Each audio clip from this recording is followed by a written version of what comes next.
dalam meningkatkan pendapatan daerah melalui dana bagi hasil pajak sesuai pasal 21 dan pasal 25, 29 serta menambah pengetahuan masyarakat dan pihak perusahaan yang tentunya perlu pembuatan NPWP untuk di tempat melakukan usaha serta pembuatan NPWP baru. Pemerintah Kabupaten Penukal Abab Lematang Ilir Pali melakukan sosialisasi percepatan penyaluran tahapan dana transfer di Gedung Pesos Komperta Pendopo. Pada program kerja Badan Pendapatan Daerah Kabupaten Pali ini, turut dihadiri oleh Kepala Kanwil Direktorat Jenderal Pajak Sumatera Selatan dan Kepulauan Babel Imam Arifin.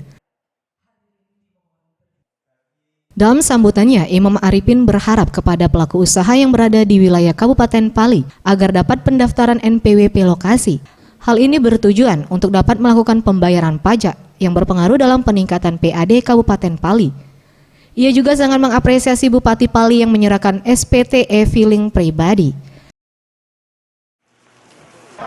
Hari ini saya Imam Arifin, Kepala Kantor Wilayah Direktorat Jenderal Pajak Sumatera Selatan dan Kota Bitung, bekerjasama dengan Bupati Pali melakukan sosialisasi dana transfer dan pekan panutan penyampaian SPT tahun 2019.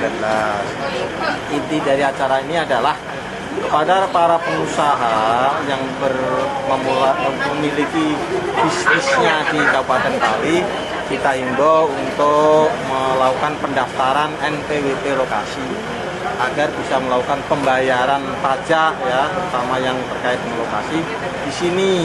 Untuk apa? Untuk membantu pemerintah Kabupaten Pali meningkatkan PAD-nya. Sementara itu, Bupati Pali Heri Amalindo berharap kepada masyarakat ataupun para pelaku usaha di Kabupaten Pali dengan dilakukannya sosialisasi ini dapat menyadarkan taat dalam membayar pajak. Hal ini juga bertujuan dalam peningkatan pajak asli daerah Pali. Bapak Kakanwil mudah dan gampang untuk membuat indikator dari NPWP daerah, NPWPD. Jadi dengan ada NPWP otomatis hasil daripada mereka itu pajaknya ke daerah kita. Artinya dengan itulah, dengan sosialisasi ini supaya yang tadi tidak tulus menjadi tulus, yang tadi tidak ragu-ragu menjadi tidak ragu-ragu. Artinya guna sosialisasi itu menyampaikan pembangunan ini tanpa arti tidak berarti kalau tanpa bantuan dari seluruh masyarakat. Boris Simbolon, Sriwijaya TV.